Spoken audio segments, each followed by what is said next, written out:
안녕하십니까, 윤철중입니다. 여러분, 요즘 한국 주식시장 상황이 참 심각합니다. 국내 주식시장에 장기 투자를 하는 것이 과연 옳은 선택지일까라는 생각도 듭니다. 최근에 대만 증시에서는 미국발 충격을 막기 위해서 공매도를 일시 제한한다고 했는데, 아이러니하게도 한국 증시는 2025년 3월 말부터 이제 공매도 자체를 전면 재개를 해버렸습니다. 그렇죠? 결과가 어떻습니까 지금? 오늘도 이제 장 시작하면은 또 요동이 엄청난 또 요동이 칠 것으로 또 보여요. 그렇죠? 커뮤니티에서 또 그렇게 말씀을 드렸습니다. 공매도 재개 이후 불과 일주일도 안 돼서 주가는 아작이 나고 개인 투자자들의 원성은 커져만 가고 있습니다. 외국인들은 대거 팔자에 나서고 우리가 그토록 믿었던 2차전지 테마주들은 속절없이 무너지고 있는데, 오늘 방송에서는 과연 지금 이 시장에서 개인 투자자가 어떻게 대응을 해야 할까라는 그 물음에 대해서 함께 고민해 보도록 하겠습니다. 공매도 재개 이후에 시장에 무슨 일이 벌어졌는지, 왜 이런 사태가 벌어졌는지 냉정하게 좀 짚어보고 개인 투자자로서 생존 전략을 모색을 한번 해보겠습니다. 끝까지 함께 하신다면 현 상황을 좀 이겨내는데 필요한 현실적인 어떤 조언을 얻어가실 수 있을 겁니다. 그리고 조금 더 디테일한 그런 어떤 코멘트 같은 부분들을 공유를 받고 싶으시면 영상 고정 댓글에 제가 직접 운영하고 있는 저희 구독자 커뮤니티가 있습니다. 많은 신청해 주시기 바라겠습니다. 자, 먼저 최근 대만과 한국의 상반된 공매도 정책에 대해서 이야기를 해보죠. 대만 금융당국은 미국의 갑작스러운 관세 폭탄 소식에 시장 불안이 커지자 단기간 공매도 제한 조치를 내놨습니다. 구체적으로 주식 공매도 가능 물량을 줄이고 증거금률을 90%에서 130% 정도로 올리는 그런 또 조치를 단행을 했어요. 딱 월요일부터 금요일까지 한 주간만 시행을 해서 시장이 너무 출렁이지 않도록 방파제를 세운 겁니다. 한마디로 요즘 같을 때 쇼치지 말고 좀 기다려라 하고 브레이크를 걸어버린 거예요. 반면에 제가 앞전에도 유튜브 채널에서 그 공매도 관련해서 이제 재개 관련해서 말씀을 드렸는데, 참 문제가 참 결국에는 참 모르겠습니다. 어디에 포커스를 두고 있길래 이 세계적인 흐름의 추세를 한 번도 어느 정도 이제 예측을 못하고 잡아내지를 못하는지 모르겠어요. 한국 쪽의 이 행보는 정반대였습니다. 이쪽과 비교했을 때 말입니다. 2023년도에 이제 11월에 불법 무차익 공매도 사건 이후로 공매도를 전면 금지해왔는데, 저번 달 3월 말에 1년 5개월 만에 전 종목 공매도 허용을 결정을 했죠. 금융당국은 이제 개선된 제도와 감시로 인해서 이제 공매도의 부작용을 통제할 수 있다, 공정한 가격 형성이 이루어질 것이라고 하면서 이제 자신감을 보였어요. 그리고 특히 5년 만에 이제 재개 관련 얘기 나오면서 시장 정상화를 또 강조를 했습니다. 하지만 문제는 시기죠. 때마침 트럼프 미국 대통령의 상호관세가 터지고 글로벌 증시에 사실상 먹구름이 낀 상황이어서 이건 누구나 다 예측을 했고, 저희 커뮤니티에서도 말씀드렸고 아카데미에서도 지금 미국 투자의 관점을 보수적으로 잡고 하나하나씩 리빌드를 해나가고 있는 그런 상황이었습니다. 오죽하면은 참 이 뉴스가 나오는데, 생각지도 못한 그 대만에서 이거를 눈치채고 발빠르게 공매도 억제책을 발표를 했어요. 근데 한국은 예정된 재개를 그대로 밀어붙인 겁니다. 결과적으로 방어막을 친 대만 시장이랑 문을 활짝 연 한국 시장의 어떤 희비가 엇갈리게 되는 거예요. 한국 개인 투자자들 사이에선 하필 지금 재개를 하냐, 최악의 타이밍 아니냐라는 어떤 그런 푸념까지도 나온 상태입니다. 이 당국 입장에서는 글로벌 신뢰를 위해서 정상화가 필요했다지만 투자자 보호 측면에서는 아쉬움을 남긴 대목이라고 할 수가 있겠습니다. 그렇다면 공매도 재개 이후에 한국 주식시장에 어떤 일이 벌어졌는지 구체적으로 좀 살펴보도록 하겠습니다. 결론부터 말씀을 드리면 폭풍 같은 그런 어떤 한 주를 보냈다.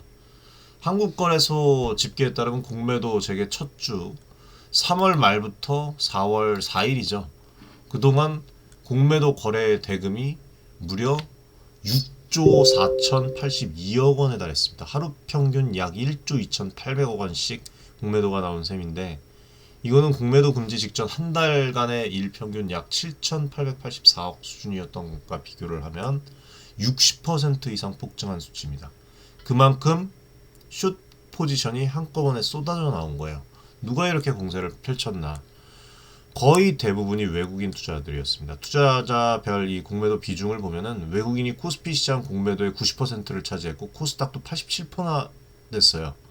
기관은 코스피 9%, 코스닥 12%에 불과했습니다. 이거 뭐 완전히 생각이 정반대로 갔다는 뜻이에요. 이게 개인은 사실상 존재감이 없었습니다.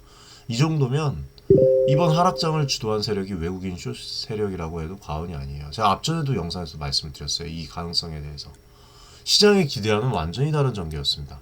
당초 일각에서는 공매도를 풀면 롱숏 전략을 구사하려는 뭐 외국인 자금이 들어올 것이라고 그렇게 예상을 했지만 실제로는 정반대 결과가 나왔어요. 외국인이 돌아오기는커녕 대거 초반에 빠져나가는 그런 상황이 온 것입니다. 공매도 재개 주가에는 외국인인 코스피에서 5조 8천억 원 정도, 5조 9천억 가까이 돼요. 순매도를 했고 코스닥에서도 약 6,417억 원을 팔아치웠습니다. 합치면 6조 5천억에 달하는 돈을 일주일 만에 빼간 건데 이 규모는 주가 기준으로 2021년 8월 이후에 최대치라고 합니다. 증시 지수도 속수무책으로 다가왔죠. 한 주 동안 코스피가 거의 4%가량 급락을 하면서 2,500선 당연히 붕괴됐고 코스닥도 1%가량 하락했습니다. 특히 공매도 재개 첫날 3월 말에는 장 시작과 함께 코스피가 2% 넘게 급락을 해서 아래로 추락을 했죠. 미국의 관세 이슈까지 겹치면서 투자 심리가 급속히 얼어붙은 탓이라고 보시면 돼요. 환율도 마찬가지예요. 원달러 환율이 장중에 1,470원을 넘어서 2008년 금융위기 이후에 최악의 수준을 기록하기도 했습니다. 그만큼 외국인 자금 이탈이 빠르게 진행되었다는 뜻이죠. 지금 그리고 이것뿐만이 아니라 관세뿐만 아니라 누가 지금 대한민국 주식시장에 섣불리 큰 자산들을 때려넣겠습니까?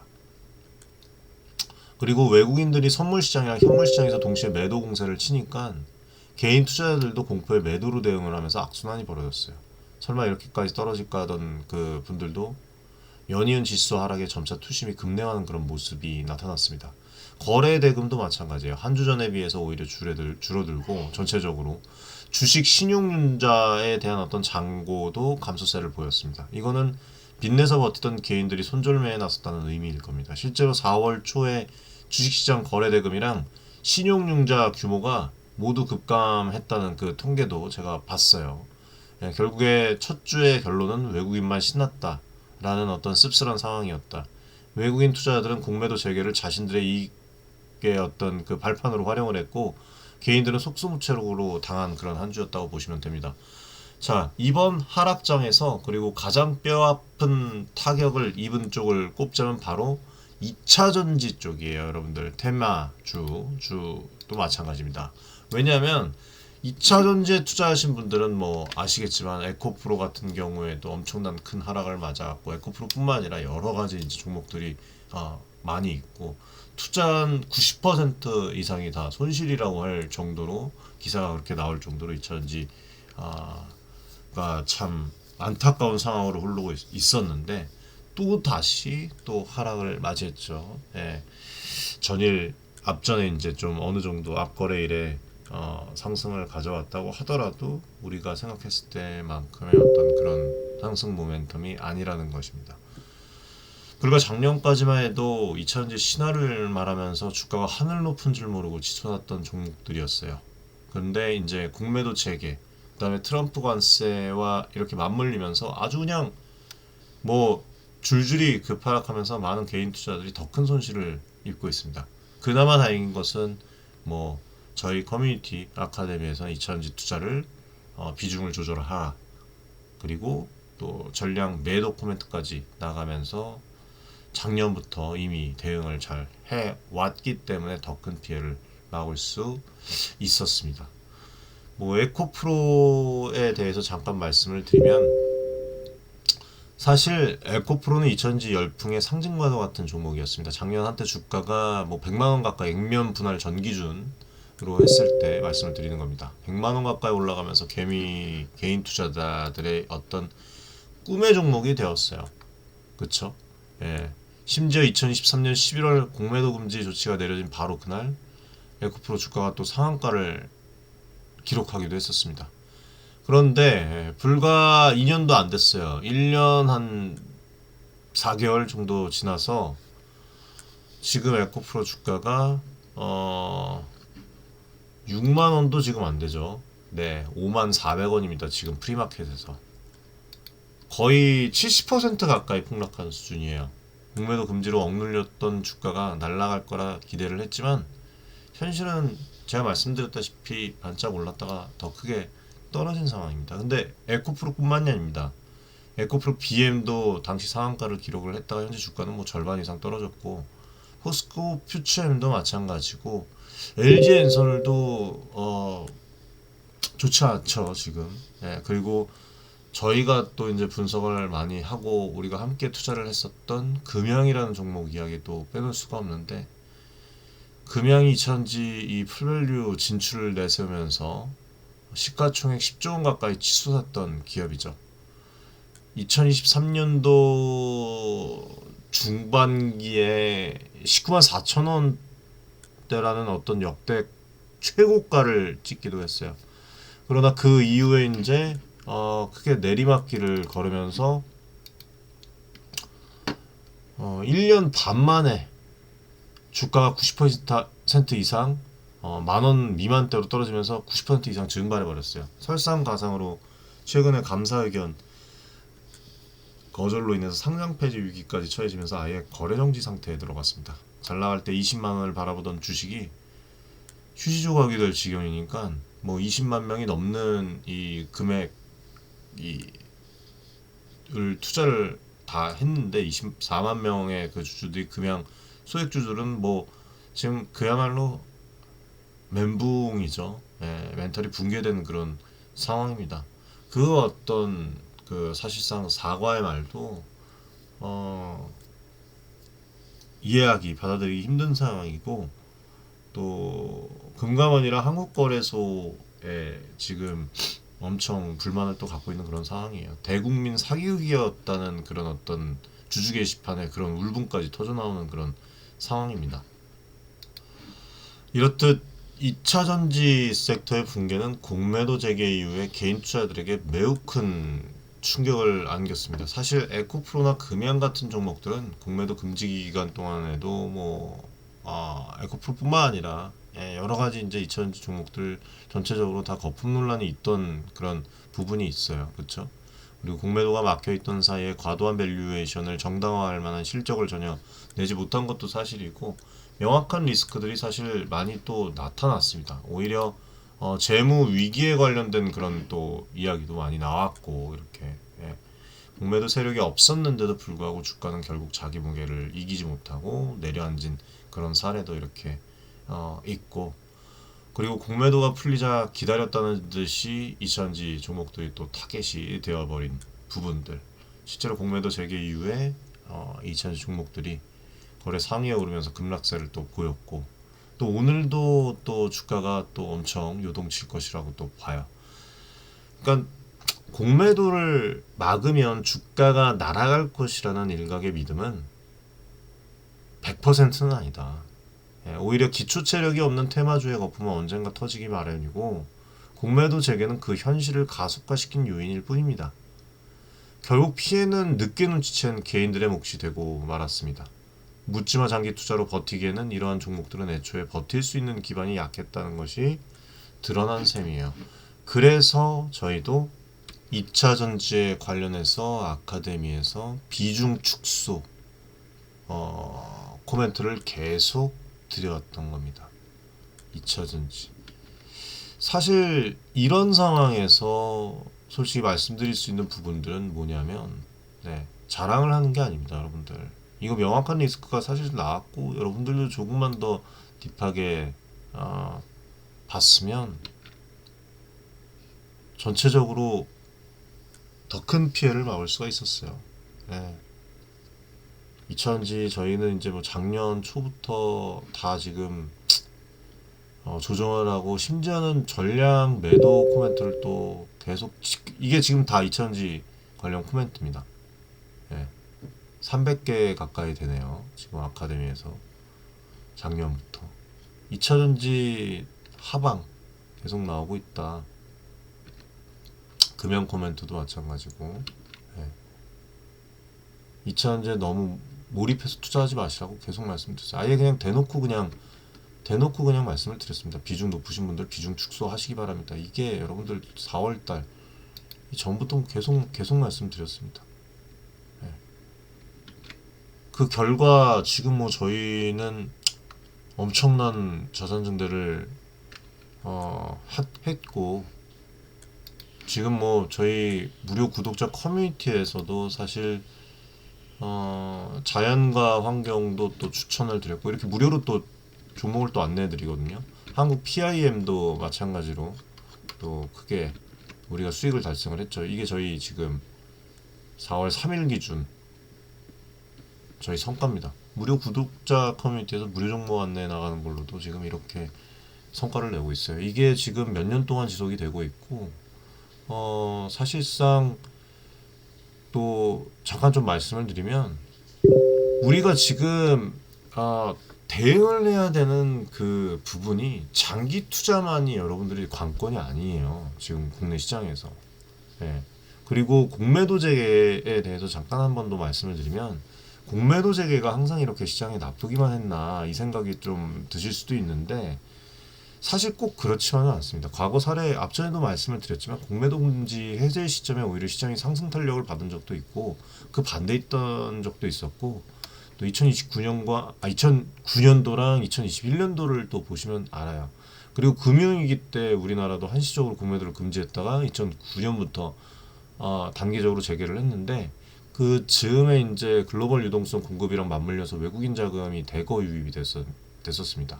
기억하시겠지만 2009년 코스피 지수는 연초 대비 크게 상승을 해서 빠르게 회복을 했어요. 공매도가 풀렸음에도 불구하고 외국인들이 한국 주식을 사모았고 오히려 시장 상승을 견인한 면이 있었습니다. 가까운 도에 보면은 뭐 2021년도 사례도 마찬가지예요. 코로나 사태로 2020년도에 3월에 공매도를 전면 금지를 했다가 이때는 어떻게 그래도 대응을 잘 했어요. 지금보다 정책적으로 봐도 2021년도 5월에 일부 대형주에 한해서 공매도 부분이 재개가 됐죠. 당시 개인 투자들이 거센 어떤 반발은 있었던 걸로 기억을 하는데 결과적으로는 시장 흐름은 나쁘지 않았습니다. 그리고 뭐 이 동학운동 관련해서 개인 자금 유입이 이제 좀 많이 됐고 또 백신 보급으로 인해서 경기 회복 기대감이 커졌던 그런 때였어요. 예, 공매도 부분 재개 이후에도 코스피가 계속 상승을 해서 사상 최고치를 경신을 했습니다. 과연 여러분들 지금 이 정책이 과연 맞는 걸까요? 제가 앞전에도 말씀을 드렸죠. 공매도 재개 시기가 참 트럼프 관세 정책 시기가 좀 맞물려서 이게 좀 변수가 좀 있을 것 같다. 이거 저번 주인가 저저번 주에 말씀을 드렸어요. 예. 참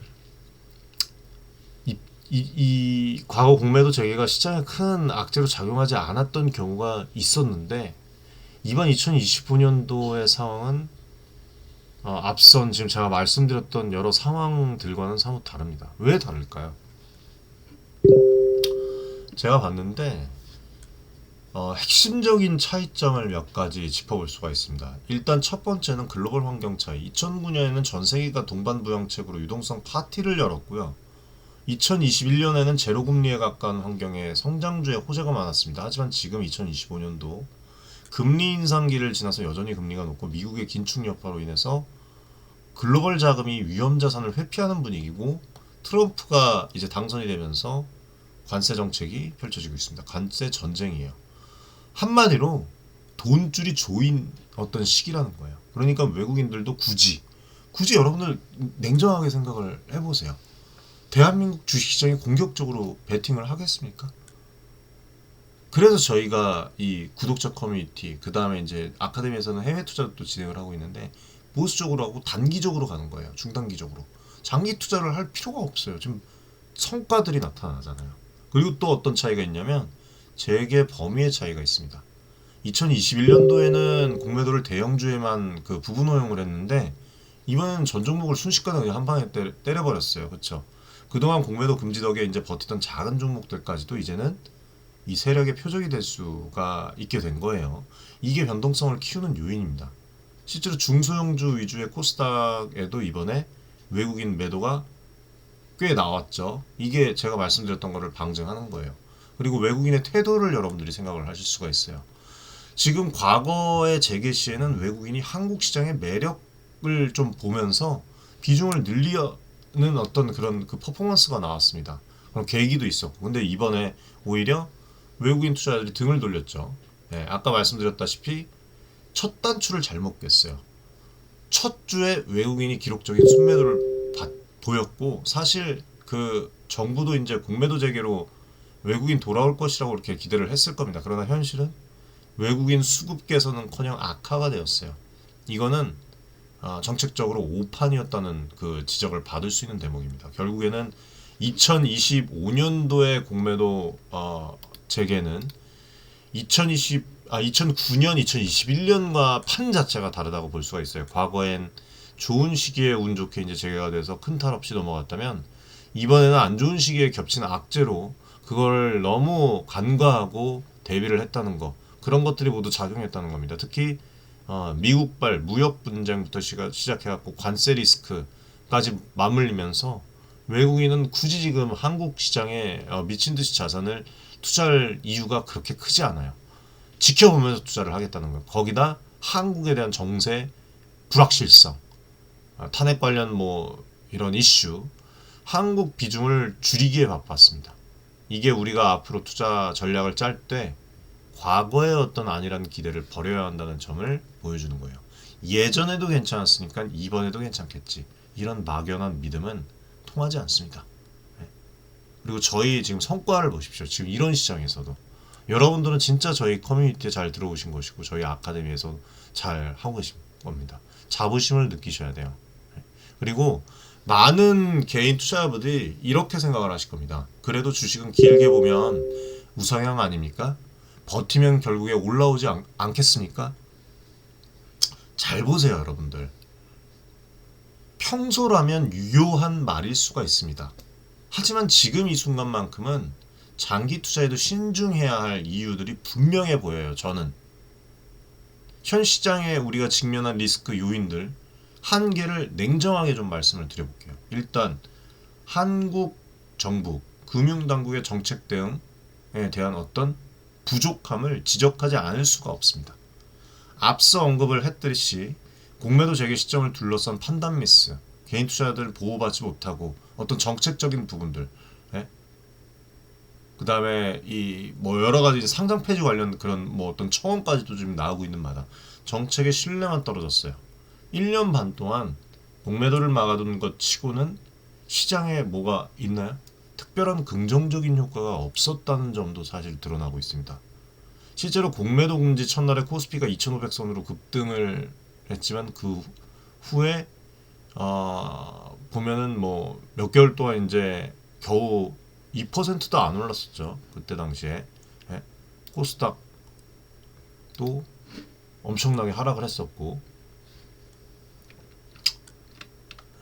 전체적으로 참 이게 이 증시 체력은 크게 개선되지 못하고 어떻게 보면은 시간만 낭비한 것 같아요. 그런 상황에서 갑작스러운 이 공매도 재개는 개인 투자자들이 준비 없는 어떤 위험에 노출이 되었다.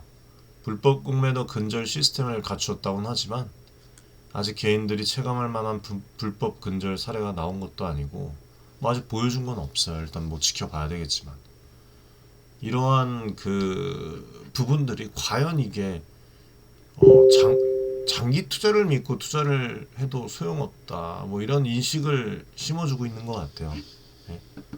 그리고 이런 그 정책적인 미비점과 이 시장의 변동성이 크면 클수록 장기 계획을 세우기는 사실상 어려워요. 여러분들 생각을 해보십시오. 지금부터 2000지를 7년을 투자를 한다고 생각을 해보세요. 7년을 투자를 해서 여러분들의 손실을 만회하면 다행이에요. 손실 만회하고 더 나아가서 한 플러스 20%.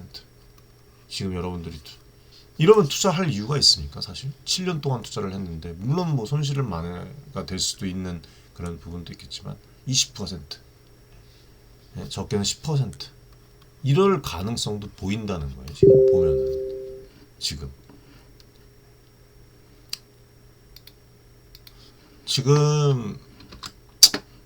지금 이제 장이 시작됐네요. 그렇죠? 네, 한번 볼까요?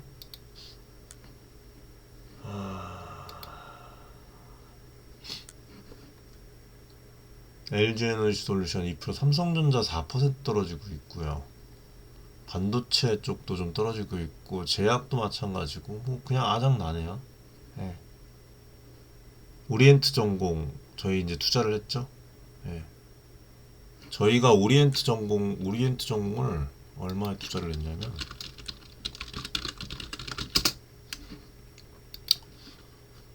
오리엔트 전공만 좀 올라가고 있죠. 이재명 테마주죠.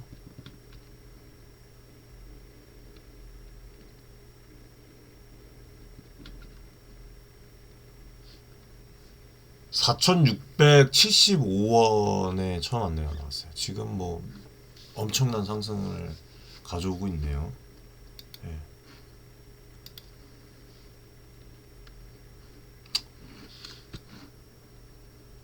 오리엔트 전공 올해 초에 3,000원에서 4,600원대 안내 나갔고, 그때 이제 저희 안내 9개 드렸는데 상한가가 세 종목이 나왔어요. 그 이후에 이제 리밸런싱으로 5,100원에서 4,500원대 또 안내 드렸고 6,300원대도 또 오리엔트 전공 안내를 드렸었네요. 그쵸? 하나오션도 그때 당시에 또 크게 또 수익내고 9,000원대 또 들어갔고 오리엔트 전공. 그러니까 이게 여러분들 장기 투자만 너무 선호할 이유가 없는 상황이라는 거예요.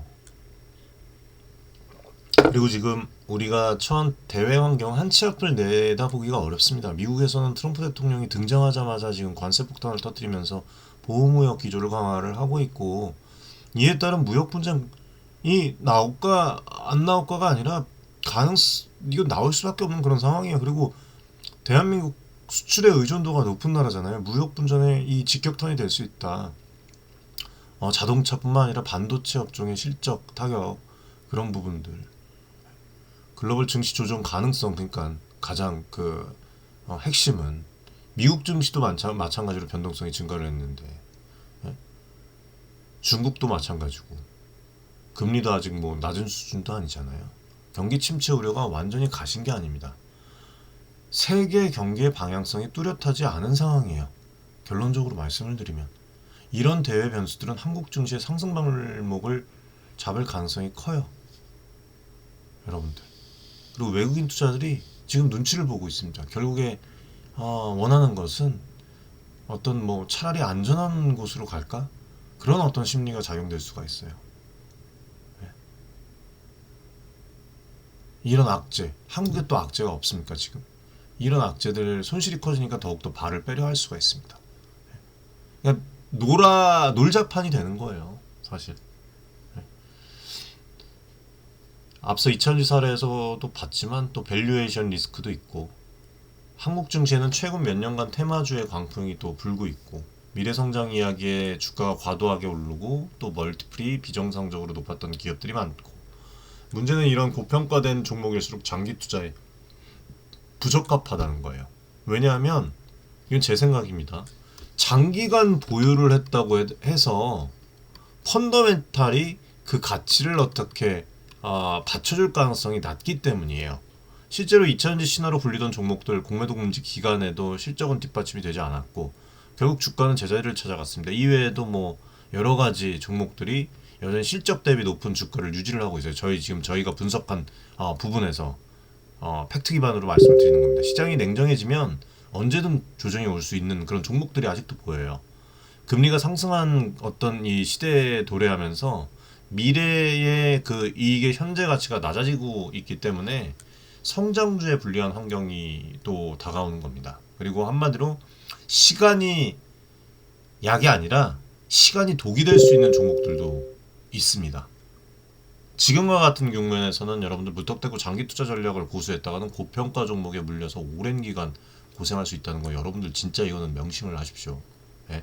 그리고 조금 더 여러분들 디테일한 그런 코멘트를 받고 함께 투자를 해 나가고 싶으시면 언제든지 구독자 커뮤니티 들어오시면 되겠습니다. 한국 증시만의 어떤 이런 구조적 문제들이 되게 많아요. 예? 국내 자금 여력도 사실 높은 가계부채 금리로 인해서 예전만 못하고 개인들도 더는 빚내서 투자하기 힘든 상황이에요, 사실. 실제로 공매도 재개 직전까지 개인 그 신용융자 잔고가 역대 최고 수준에 이르렀다가 주가 하락과 함께 그 반대 매매로 급감을 또 하고 있습니다. 이게 이런 것들만 보면은 추가 하락 압력을 줄 수 있는 요인들이 아직 더 있구나라는 게 보이는 거예요. 또 뭐 연기금이 이제 좀 어느 정도 서포팅을 해줬다 그 뉴스를 공유를 해드렸는데 지금 연기금 등 그리고 국가 그 국내 기관도 작년까지 주식 비중을 많이 늘린 상황에 있어서 더 크게 어떻게 들어올 살 여력이 사실 크지 않습니다. 예? 그리고 코리아 디스카운트라고 불리는 어떤 구조적인 요인, 예? 이것도 여러분들 지배구조 이슈랑 정부의 시장 개입, 지정학적 리스크, 예? 그 다음에 이 내부적인 어떤 정부 리스크 이런 것도 외국인에게는 상존하는 사실상 보면은 북한의 리스크도 있어요. 사실 불안 요소예요. 이런 것들이 복합적으로 작용을 하면서 단순히 좋은 기업을 오래 들고 있어야지 이렇게 한다고 무조건 보상받기 어려운 면이 있다는 거예요. 지금 상황이. 이러한 리스크들을 종합을 해서 말씀을 드리면 어떤 장기 투자가 만능 해법? 이 공식은 성립되지 않을 수도 있습니다. 저는 그렇게 생각을 해요. 그리고 건실한 좋은 기업에 오래 투자를 하면 결국 성과를 보지는 않을까요? 대표님 이렇게 얘기하시는 분들도 있는데 성과를 볼 수 있겠지만 저는 차라리 그럴 바에는 지금 아주 좋은 기회가 또 왔죠. 해외 투자를 저는 하겠어요. 제 개인적으로 말씀을 드리는 거예요. 저희 아카데미에는 또 그렇게 나가고 있습니다. 지금 몇몇 기업 없어요. 장기적으로 투자하는 국내 기업은. 이게 어쩔 수가 없습니다. 저희가 자원봉사하는 것도 아니고 저희는 자산 증대를 위해서 뛰는 것이지 어떤 그 미래, 단꿈, 장밋빛 희망만 보고 지금 뛰는 게 아니에요. 그리고 이 과정에서 설사 그렇게 하더라도 변동성과 기회비용이 진짜로 과거 어느 때보다 클 수 있다는 점을 여러분들이 경계를 해야 됩니다. 그리고 인기주, 뭐 테마성 섹터 뭐 이런 것에 몰빵을 해두고 야 이거 언젠가 오를 거야 이렇게 믿고 방치하는 전략은 매우 위험하다고 봐요. 정책의 기대와 다르게 흘러갈 수가 있고 대외 여건은 언제든지 악화될 수가 있고 거품 낀 이런 주식은 장기간 제자리로 머물거나 더 떨어질 수 있다는 그런 현실을 봤습니다. 그걸 직시를 하십시오. 결국에는 장기 투자도 무엇을 사서 버티느냐에 따라서 좀 괜찮은 부분이 있을 수가 있고 천국과 지옥으로 갈릴 수가 있다는 그런 어떤 냉엄한 교훈을 이번에 개인 투자자분들이 얻으셨을 거라고 생각을 해요. 지금까지 상황을 좀 말씀을 드렸는데 마음이 사실 무거우신 분들도 있을 겁니다. 그럼 도대체 어떻게 해야 되는 건가 싶으시겠지만 또 공매도 재개로 시작된 이 폭락장 속에서 개인 투자로서의 이 살아남기 위한 전략을 마지막으로 좀 정리를 하면서 마무리를 할게요. 뻔한 희망 고문이나 어떤 립 서비스는 하지 않습니다. 저는. 자, 일단 첫 번째로 리스크 관리가 최우선입니다. 이런 하락장에서는 수익보다 생존이 중요해요. 잃지 않는 것이 잘하는 투자라고 말씀을 드리고 싶고 단기적인 투자를 나쁘게 보지 마십시오. 그리고 그런 부분, 그 다음에 2000지나 뭐 어떤 한 섹터에 치우치지 마세요. 그렇게 준비되신 분들만 저희 커뮤니티에 입장을 해주십시오. 고정 댓글에 보시면 입장 주소가 있습니다. 고정 댓글 확인해 주시면 돼요. 무료로 입장 가능하십니다. 포트폴리오를 다시 점검을 해서 신용 융자나 뭐 과도한 레버리지를 정리를 하고 변동성이 너무 큰 종목의 비중도 줄이는 게 좋을 거라고 생각을 해요. 손실이 나더라도 어떤 부분에 대해서 이제 끌어안고 있기보다는 손절해야 할 것은 과감히 손절을 해서 차라리 전체 자산을 지키는 게 저는 맞다고 보고, 현금 비중을 높여놓으면 마음의 어떤 심리적 불안감도 덜할 수가 있습니다. 마음의 안정도 찾을 수가 있고, 나중에 또 좋은 기회가 올 때 대응할 여력도 생기고, 반대로 계속 이거 진짜 지금 막 별의별 상황 다 맞닥뜨리면서 풀투자 상태로 버티다 보면은 정작 바닥에서 살 돈이 없는 상황이 될 수가 있어요. 자, 두 번째, 섣부른 저점 매수 경계하시라고 말씀을 드렸죠. 예. 계속 말씀드렸어요. 2차전지 저점이다, 저점이다. 저 작년부터 계속 말씀드렸어요. 주가가 많이 떨어졌다고 해서 덥석 지금 바닥이니까 싸다 달려들기보다는, 우리가 무슨 뭐 기술적 반등을 원해서 또 거기에다가 몰빵을 하는 거 아니잖아요. 그것만 보고, 그렇죠? 충분한 검토와 단계적인 접근이 필요합니다. 떨어지는 칼날을 맨손으로 잡으면 다칠 수가 있죠.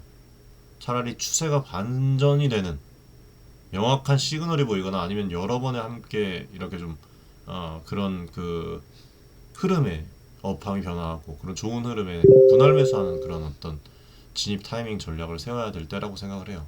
시장의 방향성이 완전히 돌아설 때까지는 시간을 두고 관망을 하는 것도 2차전지 투자할 때 좋은 그런 투자 전략이라고 생각을 합니다. 오히려 너무 빨리 뛰어든 사람들이 지쳐서 나가 떨어질 때 준비된 사람에게 기회가 오는 법입니다. 이게 너무 잔인하지만 어쩔 수가 없어요. 그리고 테마주의 어떤 그 함정이라고 얘기를 할까요? 그러니까 계속 저점이다, 2차전지 저점이다, 저점이다. 리스크에 대해서 전혀 얘기 안 하고 계속 얘기하는 그런 어떤 사람들 많잖아요. 그런 거에 빠지지 마세요. 2차전지 열풍 식으니까 또 다른 일단 뭐 어떤 관련주, 뭐뭐뭐 관련주 새로운 테마가 유혹을 또 할 수가 있어요. 그런데 그런 거에 빠지지 마시고 데이터적으로 여러분들, 저희 분석하는 거 다 말씀을 드렸죠. 어떻게 분석을 해서 종목을 안내를 드리는지. 한번 대인분들이라면 이건 다 아셨을 겁니다. 근거 없는 어떤 테마 플레이는 결국에는 제로섬 게임이고, 막차를 탄 개인만 피해를 봅니다. 앞으로 투자할 때는 기업의 펀더멘탈 기본이고요. 실적이 좀 좋지 않다면 그 향후의 어떤 가능성, 그 다음에 업계에서 어느 정도의 그 위치에 올라가고 있는지, 업계 관련자들의 커뮤니케이션, 그런 것들을 좀 여러분들 진행을 해서 스토리텔링에 혹하는 투자보다는 어떤 숫자와 사실에 기반한 투자를 해야 돼요. 그렇게만 하더라도 뜨문뜨문하게지만 우리가 자산 증대를 잡아갈 수가 있어요. 포트를. 그렇게 하다 보면은 빨간불로 여러분들이 자산을 포트를 다 만들 수도 있습니다. 실제로 그렇게 또 하고 있고, 유행하는 어떤 업종이라도 내재 가치에 비해서 주가가 과하면 가까이 가지 않는 게 상책입니다. 반대로 지나친 비관론에 쌓여서 저평가되는 우량주가 있으면 차분히 연구를 해서 중단기, 중기 관점에서 모아가는 것도 괜찮아요. 중요한 거는 유행에 따라서 몰빵하지 않는 거, 그리고 분산 투자로 한쪽 섹터 붕괴 포트폴리오 전체가 무너지지 않도록 하는 겁니다. 그 다음에 또 하나 말씀드릴 부분이, 투자 경험이 많으신 분들은 아시겠지만 이런 폭락장도 언젠가는 지나가요. 다만 그 폭풍을 어떻게 견뎌내느냐, 네, 이게 여러분들 각각의 투자자들 차이라고 말씀을 드리고 싶어요. 지금 뭐 잔뜩 음추려 들고 상심을 하셨더라도 오히려 차분하게 대응을 하고 자신을 돌아보고 이런 부분들을, 제가 앞서 말씀드렸던 그런 부분들을 한번 시간을 써서 한번 여러분들이 찾아보세요. 네. 그러면 막연한 공포가 조금씩 사라지고, 뭐 국내 경제 지표, 해외 움직임들, 기업의 실적, 산업의 트렌드, 그런 것들을 보다 보면은 공포는 사라져요. 어떻게 하면 내가 이거를 요리를 할 수 있을까? 몰빵이 필요 없구나 라는 어떤 합리적인 판단이 가능해집니다. 그리고 또 이번에 2차전지 투자를 하셔서 뼈아픈 손실을 보신 분들이 많은, 그 진짜 분노를 금치 못하는데, 사람들 뭐 계속 욕하고 막 하더라고요. 어떤 전문가들, 유튜버, 뭐 몇십만 유튜버. 그 욕해도 소용없어요, 여러분들. 예. 뭐 그 사람들 뭐 법적으로 책임을 받을 수도 없고, 중요한 건 지금이라도 이 올바른 정보들을 여러분들이 기록을 하고 분석을 할 줄 알고 필터링을 할 줄 아느냐 못하느냐예요. 근데 지금도 그런 부분에 있어서 긍정적으로 생각을 하시는 분들도 있잖아요. 주가가 막 95%, 93% 떨어졌는데도 예. 그냥 두세요. 그러신 분들은 그냥 두시면 돼요, 여러분들. 예. 실패해서 배우는 투자자는 다음에 성공하는 확률이 높아집니다. 예. 근데 이 실패를 잊기 위해서만 막 움직이고 자기가 듣고 싶은 것만 듣고 싶고 그런 사람들 보면 제가 예전에 커뮤니티에서 라이브 방송할 때도 그런 사람들 저한테 계좌 보여주라고 해요. 전 계좌를 공개를 다 하잖아요. 커뮤니티에서 보여달라고 해요. 단 한 분도 없습니다. 이렇게 투자하신 분들 중에서 자산 증대 엄청나게 하신 분들 없어요. 단기적으로 어느 정도 수익은 있을 수 있어요. 진짜예요, 여러분들. 실패를 잊기만 급급한 사람들은 같은 실수 계속 반복하기 마련입니다. 마지막으로 드리고 싶은 말씀은 진솔함이에요, 여러분들. 저도 오랜 기간 투자해온 사람으로서 지금 개인 투자자분들의 상심과 분노를 잘 알고 있어요. 저 역시 여러 번 실패도 해보고 성공도 해봤지만 항상 시장은 예상과 다르게 흘러갈 때가 많았습니다. 그럴 때일수록 여러분들 내가 틀릴 수도 있구나 이거를 인정을 하고 빠르게 대응하는 것이 살 길이었어요. 여지까지 돌아보면 지금 상황도 마찬가지예요. 어떤 이 정책을 하는 그런 이반자들 그리고 거래소나 금감원 너무 우리 편이 될 것이라고만 생각을 하지 마세요. 그리고 우리 편이 아니고 아닌 것 같고 시장이 냉혹하다면 스스로 내 자신을 지키는 수밖에 없습니다. 장기 투자란 말이 지금 무색하게 느껴질 수가 있지만 그렇다고 투자를 아예 포기하라는 뜻은 아니에요. 다만 냉정과 열정 사이에서 균형을 잡으라는 거예요. 냉정하게 현실을 직시하고 위험을 관리하면서 동시에 너무 위축돼서 좋은 기회까지 놓치지 않는 지혜가 필요한 시기라는 거예요. 오늘 방송을 좀 정리를 해서 말씀드리면 공매도 재개의 충격으로 한국 증시는 큰 시험대에 올랐다. 개인 투자자들은 쓰라린 손실을 마주하고 있다. 그러나 이럴 때일수록 감정에 휘둘리지 말고 긍정에 휘둘리지도 마십시오. 희망에 휘둘리지 마시고 현실을 직시하면서 기본적으로 돌아가라. 이게 제가 드리고 싶은 진짜 조언입니다. 위기는 곧 기회라는 진부한 말은 오늘 일부러 하지 않았습니다. 대신 이렇게 말씀을 드리고 싶어요. 위기는 위기다. 인정할 건 인정하자. 다만 그 속에서 살아남으면 그게 기회다. 지금은 모두 다 힘들 수도 있지만 살아남은 자에게 분명 다음 사이클에서 보상이 돌아올 겁니다. 많이 물리신 분들, 2차전지에 또 물리신 분들, 투자에 마이너스이신 분들 힘내시고 너무 절망하지 않으셨으면 합니다. 시장은 늘 변하고 폭풍 뒤에는 햇살이 옵니다. 어려운 국면도 지나가요. 그때까지 우리 소중한 자산을 지키면서 버티는 것, 이게 개인 투자자의 최우선 과제라고 말씀을 드리고 싶어요. 오늘 말씀드린 이 냉정한 조언들이 우리 개인 투자자 여러분들에게 조금이나마 도움이 되길 바라면서 오늘 이상으로 방송을 마무리를 하겠습니다. 오늘 하루도 한 주도 힘찬 한 주 보내시기 바라겠습니다. 감사합니다.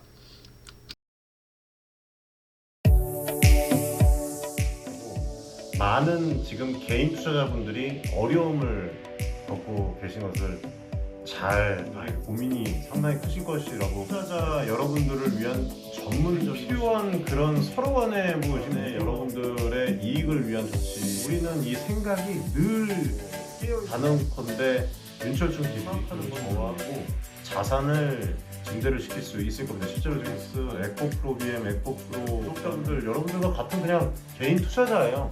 네, 개인 투자자고 부탁드리겠습니다. 감사합니다.